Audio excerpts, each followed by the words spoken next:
Hello students, नमस्कार। आज मैं आपके लिए कक्षा 10 की हिंदी क्षितिज भाग सेकंड का राम लक्ष्मण परशुराम संवाद जो पाठ है उसके प्रश्नोत्तर लेके आई हूँ। कवि हैं तुलसीदास। क्वेश्चन फर्स्ट, परशुराम के क्रोध करने पर लक्ष्मण ने धनुष के टूट जाने के लिए कौन कौन से तर्क दिए? परशुराम के क्रोध करने पर लक्ष्मण ने धनुष के टूट जाने पर निम्नलिखित तर्क दिए। जैसे श्री राम ने इसे नया और मजबूत समझकर सिरक छुआ था, परंतु धनुष बहुत पुराना और कमजोर होने के कारण हाथ लगाते ही टूट गया। बचपन में भी उन लोगों ने कई धनुइयां तोड़ी है, तब परशुराम क्रोधित नहीं हुए। हमें ये धनुष साधारण धनुष लगा। इस धनुष के टूटने पर उन्हें कोई लाभ हानि नहीं दिखती। जब परशुराम जी पूछते हैं कि भाई ये शिव का धनुष है, ये कैसे टूट गया, तो लक्ष्मण जी है उनको गुस्सा दिलाने के लिए ये तर्क देते हैं कि ये तो हाथ लगाते टूट गया, इसको तो हमें सिर्फ छुआ ही था, हमने बचपन में भी बहुत से धनुष तोड़े, तब तो आप क्रोधित नहीं हुए, ये साधारण धनुष था, इसके टूटने से हमें क्या लाभ हानि। और ऐसा कह करके वो परशुराम के क्रोध को बढ़ा रहे हैं। अगला क्वेश्चन, परशुराम के क्रोध करने पर राम और लक्ष्मण की जो प्रतिक्रियाएं हुई उनके आधार पर दोनों के स्वभाव की विशेषताएं अपने शब्दों में लिखिए। राम और लक्ष्मण दोनों का स्वभाव यहाँ पे बताना है। राम बहुत शांत और धैर्यवान है। परशुराम के क्रोध करने पर राम विनम्रता के साथ कहते हैं कि धनुष तोड़ने वाला कोई उनका दास ही होगा। वे अपनी मधुर वाणी से परशुराम के क्रोध को शांत करने का प्रयास करते हैं। राम ये नहीं कहते कि ये दोनों सामने तोड़ा है, क्या कर दिया, टूट गया तो टूट गया। वे बहुत ही शांत और धैर्यवान थे। उन्होंने इतनी अच्छी भाषा का प्रयोग किया कि इस धनुष को तोड़ने वाला कोई आपका दास ही होगा, और ऐसा कह करके परशुराम जी के क्रोध को शांत करने का प्रयास करते हैं। दूसरी ओर लक्ष्मण का स्वभाव उग्र है। वह व्यंग्य करते हुए परशुराम को इतनी छोटी सी बात पर हंगामा नहीं करने के लिए कहते हैं। वे परशुराम के क्रोध की चिंता किए बिना अपशब्दों का प्रयोग ना करने को कहते हैं। वे उनके क्रोध को अन्याय समझते हैं, इसलिए पुरजोर विरोध करते हैं। लक्ष्मण का स्वभाव तो था ही उग्र, और वे व्यंग्य के द्वारा परशुराम जी को और ही गुस्सा दिलाते हैं। अगला क्वेश्चन, लक्ष्मण और परशुराम के संवाद का जो अंश आपको सबसे अच्छा लगा उसे अपने शब्दों में संवाद शैली में लिखिए। यानी लक्ष्मण परशुराम का जो संवाद अच्छा लगा उसको संवाद शैली यानी बातचीत करने के तरीके में लिखना है। परशुराम जी बोलते हैं, शिव जी का धनुष तोड़ने का दुस्साहस किसने किया है? तब राम बोलते हैं, हे नाथ, इस शिव जी के धनुष को तोड़ने वाला अवश्य ही आपका कोई दास ही होगा। परशुराम जी पूछते हैं, सेवक वह होता है जो सेवा का कार्य करे, किंतु जो सेवक शत्रु के समान व्यवहार करे उसे तो लड़ना पड़ेगा। जिसने भी धनुष तोड़ा है वह मेरे लिए दुश्मन है और तुरंत सभा से बाहर चला जाए, अन्यथा यहाँ उपस्थित सभी राजा मारे जाएंगे। तो ये राम और परशुराम जी के बीच में आपस में बातें होती है। तो परशुराम जी पूछते हैं कि ये धनुष किसने तोड़ा? तो राम जी उत्तर देते हैं कि भाई तोड़ने वाला आपका दास होगा। तो परशुराम जी कहते हैं, नहीं नहीं, दास वो नहीं होता जो कोई सेवा करता है, सेवक वो होता है जो सेवा करता है। इसमें सेवा का कौन सा कार्य किया है? मेरा धनुष तोड़ा है तो इसलिए वो मेरा कोई दुश्मन है, इसलिए वो मेरा कोई दास है या मेरा कोई सेवक नहीं हो सकता। अगला क्वेश्चन, परशुराम ने अपने विषय में सभा में क्या क्या कहा? निम्न पद्यांश के आधार पर लिखिए। बाल ब्रह्मचारी ... घोर, यानी ये पूरी पंक्ति है, तो यहाँ 2 शब्द पहले के लिए दिए और एक लास्ट का। परशुराम ने गर्व से कहा कि वे बाल ब्रह्मचारी हैं और बड़े क्रोधी स्वभाव के हैं। सारा संसार उन्हें क्षत्रिय कुल के नाश करने वाले के रूप में जानता है। उन्होंने कई बार भुजाओं की ताकत से इस धरती को क्षत्रिय राजाओं से मुक्त किया है और ब्राह्मणों को दान में दे दिया। लक्ष्मण को वे अपना फरसा दिखाकर कहते हैं कि इस फरसे से उन्होंने शस्त्र बाहों को काट डाला था, इसलिए वह अपने माता पिता को चिंतित ना करे। उनका फरसा गर्भ में पल रहे शिशुओं का नाश कर देता है। तो ये पूरा पैराग्राफ है, आप पुस्तक में देखना। इसमें बताया गया है कि परशुराम जी कहते हैं कि वे बाल ब्रह्मचारी है, उनका स्वभाव है वो क्रोधी है, उनमें इतनी ताकत है कि उन्होंने कई बार इस धरती को क्षत्रिय राजाओं से मुक्त किया है और ब्राह्मणों को दान में दे दी। लक्ष्मण को बार बार अपना फरसा दिखाकर कहते हैं कि मैंने हजारों भाइयों को काट डाला है, इसलिए अपने माता पिता को चिंतित न करें, यानी आप है वो भी मेरे फरसे के द्वारा मर सकते हो, तो आप ऐसी बातें न कीजिए। मेरे फरसे के डर से तो माताओं के घर में पल रहे शिशु है उनका भी नाश हो जाता है, तो हे बालक आप ऐसी बातें ना करें। अगला क्वेश्चन, लक्ष्मण ने वीर योद्धा की क्या क्या विशेषताएं बताई? लक्ष्मण ने वीर योद्धा की निम्नलिखित विशेषताएं बताई है। वीर योद्धा स्वयं अपने वीरता का बखान नहीं करते हैं, वे युद्ध भूमि में अपनी वीरता का परिचय साहस पूर्वक देते हैं। वीर योद्धा शांत, विनम्र, क्षमाशील, धैर्यवान, बुद्धिमान होते हैं। वे खुद पर अभिमान नहीं करते हैं, वह दूसरों को आदर देते हैं। जब परशुराम जी लक्ष्मण जी को कहते हैं कि मैं बहुत ताकतवर हूँ, हजारों भुजाओं को मैंने काटा है, कई बार इस धरती को क्षेत्र से विहीन करके ब्राह्मणों को दान में दिया है, तब लक्ष्मण ये बातें कहते हैं कि योद्धा है वो अपनी वीरता का खुद बखान नहीं करते, वे तो युद्ध भूमि में जा करके लड़ाई करके अपने साहस का परिचय देते हैं।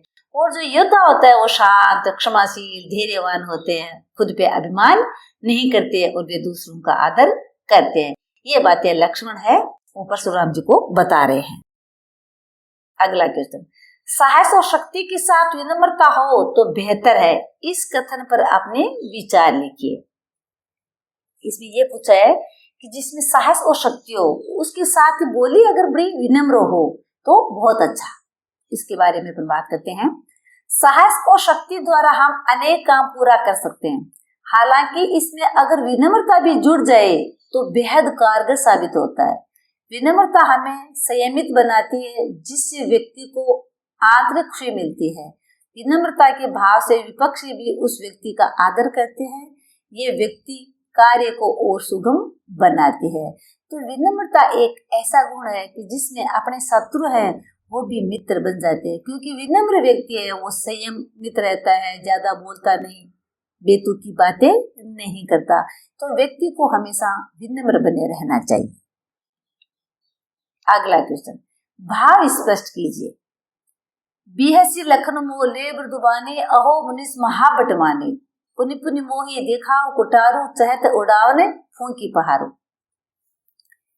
बिहसी लखनऊ बोले मृदुबानी, बिहसी माना हंसते हुए, लक्ष्मण है मृदुबानी यानी मीठे वचन बोलते हैं। अहो मुनिस महाबट माने, ओहो आप तो बहुत ही महान हो।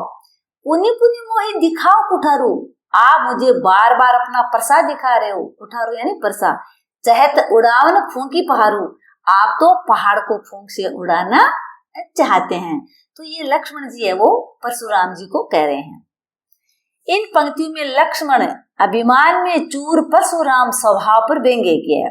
लक्ष्मण मुस्कुराते हुए कहते हैं कि आप मुझे बार बार इस फरसे को दिखाकर डरा रहे हैं, ऐसा लगता है मानो आप फूंक मारकर पहाड़ उड़ाना चाहते हैं।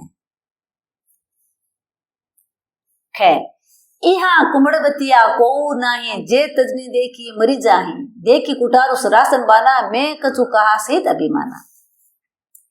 यहाँ कुंबड़ी त्या को ही नहीं, लक्ष्मण जी कहते हैं यहाँ कुंबड़बतिया कोई नहीं। कुंबड़बतिया कहते हैं छुई मुई को, कि यहाँ कोई छुई मुई का पौधा नहीं में जो हाथ लगाते ही उमला जाता है। जे तजनी देखी हमारी जाए, तजनी अपने छोटी अंगुली के पास वाली अंगुली को कहते हैं, जिसे तिलक लगाते हैं, तो उस अंगुली के छूते में मुरझाने वाला नहीं हूँ। देख कुठारो सरासन बना, आपका तो स्वभाव ही है वो कठोर है, तो आपके पास में नहीं ये बाण है, धनुष है, देख करके मैं कुछ काशी तो मैंने अभिमान पूर्वक कुछ कह दिया है। इन पंक्तियों में लक्ष्मण ने परशुराम के अभिमान को चूर करने के लिए अपनी वीरता को बताया है। वे कहते हैं कि हम कुम्हड़े के कच्चे फल नहीं है जो तर्जनी के दिखाने से मुरझा जाता है, यानी वे कमजोर नहीं है जो धमकी से भयभीत हो जाए। वह ये बात उनके फरसे को देखकर बोल रहे हैं, उन्हें स्वयं पर विश्वास है। तो लक्ष्मण जी है वो परशुराम जी को कह रहे हैं कि हम कमजोर नहीं है, कुम्हड़े के कच्चे फल नहीं है जो तर्जनी के दिखाने से मुरझाए, यानी हम आपसे डर जाए हैं। आप जो हमें धमकी दे रहे हैं, आप अपना फरसा बार बार दिखा रहे हैं, इससे हम डरने वाले नहीं है। तो इसमें लक्ष्मण को अपने आप पर बहुत ज्यादा विश्वास है कि आप हमें ना तो युद्ध में हरा सकते और ना हमें आप मार सकते। गए गादी सुनु का हृदय हंसी मुनिय हरि हरे सूझ, अय में खाण न ऊक में अंजू न बूझ अबूझ। गादी सूर्य यानी विश्वामित्र जी का हृदय हंसी, विश्वामित्र जी है वो मन ही मन में हंसते हैं। मुनि ही हरि हरे सूझ यानी मुनि को हरा ही हरा दिख रहा है। मुनिया किसके लिए है? परशुराम जी के लिए। ऐमये खांड न ऊक में अंजू न बूझ बूझ यानी ये लक्ष्मण राम है, ये कोई एक से बनी हुई खांड नहीं है जो खाई जा सके। ऐमये यानी ये लोहे से बने हुए हैं, यानी लोहे के चने के समान है, इनको हराना बहुत ही मुश्किल है। इन पंक्तियों में विश्वामित्र मन ही मन मुस्कुराते हुए सोच रहे हैं कि परशुराम ने सामान्य क्षत्रियों को युद्ध में हराया है तो इन्हें हरा ही हरा नजर आ रहा है। राम लक्ष्मण को साधारण क्षत्रिय नहीं है, परशुराम इन्हें गन्ने की बनी तलवार के समान कमजोर समझ रहे हैं, पर असल में ये लोहे की बनी तलवार है। परशुराम के अहंकार और क्रोध ने उनकी बुद्धि को अपने वश में ले लिया है। तो इस बात पर विश्वामित्र जी को मन में हंसी आती है कि इन्होंने हमेशा साधारण मनुष्यों को हराया है, साधारण क्षत्रियों को हराया है, तो वे सोचते हैं कि मैं इनको भी हरा दूंगा, लेकिन ये कोई साधारण नहीं है, ये तो लोहे की बनी हुई तलवार है या लोहे की चनी चबाने के सम्मान है। अगला क्वेश्चन, पाठ के आधार पर तुलसी के भाषा सौंदर्य पर 10 पंक्तियां लिखिए। ये काव्यांश तुलसीदास द्वारा लिखित रामचरितमानस के बाल कांड से ली गई जो अवधी भाषा में लिखी गई। इसमें तत्सम शब्दों का प्रयोग भरपूर मात्रा में किया गया है। तत्सम शब्द वो होते हैं जो संस्कृत से त्यों लिए जाते हैं और तद्भव उनमें थोड़ा परिवर्तन हो जाता है। तुलसीदास जी ने तत्सम शब्दों का प्रयोग खूब किया है। इसमें दोहा, छंद, चौपाई का अच्छा प्रयोग किया है। भाषा में लयबद्धता है। प्रचलित मुहावरे और लोकोक्तियों ने काव्य को सजीव बनाया है। वीर और रौद्र रस का प्रयोग मुख्य रूप से किया गया। कहीं कि शांत रस का भी उपयोग हुआ है। अनुप्रास, उपमा, रूपक, उत्प्रेक्षा व पुनरुक्ति अलंकार का सुयोजित ढंग से प्रयोग हुआ है। व्यंग्यों का प्रयोग अनूठा है। प्रसंगानुकूल भाषा का प्रयोग किया गया है। तो तुलसीदास जी ने जो साहित्य लिखा है इनमें दोहा, छंद, चौपाई, मुहावरे, अलंकार सबका बहुत ही शानदार तरीके से प्रयोग किया है, जो एक अनूठा है। अगला क्वेश्चन, इस पूरे प्रसंग में व्यंग्य का अनूठा सौंदर्य है, उदाहरण के साथ स्पष्ट कीजिए। इसमें परशुराम और लक्ष्मण का जो स्वाद है वो एक व्यंग्य का ही उदाहरण है। तो आप वो बातें देखते हैं कि किन किन में इनका व्यंग्य झलकता है। लक्ष्मण परशुराम समाज व्यंग्य का अनूठा सौंदर्य है। शिव धनुष भंग होने पर परशुराम अत्यंत क्रोधित होते हैं। वह घोषणा करते हैं कि धनुष को तोड़ने वाला सामने आ जाए, नहीं तो सभी राजा मारे जाएंगे। परशुराम अपनी वीरता का बखान करते हैं तथा स्वयं को क्षत्रिय द्रोही बताते हैं। वह अपने फरसे को दिखाकर लक्ष्मण को धमकाते हैं। परशुराम के बड़बोलेपन, आत्म प्रशंसा और क्रोध का उत्तर लक्ष्मण ने अपने पेने व्यंग्यपूर्ण वचनों से दिया है। लक्ष्मण की वाक्पटुता, हाजे जवाबी आदि के कारण उनके व्यंग्य अत्यंत सुंदर तथा प्रभावशाली बन पड़े हैं। इस संवाद के कुछ महत्वपूर्ण व्यंग्य वचन निम्नलिखित है। बहु धनुही तोरी लड़काई, कबू न असिरसी किन्हीं गोसाई। इसमें लक्ष्मण है वो परशुराम को कहते हैं कि हमने बचपन में बहुत सी धनुइयां तोड़ी है, लेकिन आपको कभी गुस्सा नहीं आया। सुनो देश धनुष समाना, ये धनुष है वो भी सारे धनुष के समान ही है। पुण्य पुण्य मोही दिखाओ कोठारो, चहत उड़ाओ न फूंकी पहाड़ो। इसमें लक्ष्मण जी कहते हैं कि आप पुण्य पुण्य बार बार मुझे फरसा दिखा करके ऐसे डरा रहे हो जैसे आप फूंक से पहाड़ को उड़ाओगे। कोटि कुलिसम वचन तुम्हारा, वेद धनु बाण कुठारा। आपके जो वचन है वही कठोर है, तो आपको ये धनुष और बाण और फरसा लेने की जरूरत नहीं। सूर समर करनी करही कहीं न जनावी आप, भरगुबर परसु देखा हुई मोही, विप्र विचारो बचो नरद्रोही। यानी इस तरह की कई पंक्तियां हैं जिनमें व्यंग्यपूर्ण वचनों का पता चलता है। अगला क्वेश्चन, निम्नलिखित पंक्तियों में प्रयुक्त अलंकार पहचान कर लिखिए। क, बाल को बोली बंधो नहीं दोही, इसलिए अनुप्रास अलंकार है। बाल को बोली बंधो में ब वर्ण की एक से अधिक बार आवृत्ति हुई है, तो अनुप्रास अलंकार वहां होता है जब वर्णों की बार बार आवृत्ति होती हो। तो यहाँ पे बालक में ब है, बोली में ब है, बंधो में ब, तो ब की आवृत्ति 3 बार हुई है, इसलिए इसमें अनुप्रास अलंकार। कोटि कुलिस सम वचन तुम्हारा, इसमें भी अनुप्रास अलंकार है, क्योंकि कोटि पुलिस में क वर्ण की एक से अधिक बार आवृत्ति हुई है। आवृत्ति यानी बार बार आना। उपमा अलंकार, कोटि कुलिस सम वचनों में उपमा अलंकार है, क्योंकि परशुराम जी के वचनों की तुलना वज्र से की गई है और वाचक शब्द सम का प्रयोग किया गया है। उपमा अलंकार वहां होता है जिसमें सा, सम, समम, समान वाचक शब्द होते हैं, तो इसमें सम शब्द दे रखा है, ये उपमा अलंकार है। तुम तो कालू हाक जनु लावा, बार बार मोई लागी बुलावा, उत्प्रेक्षा अलंकार।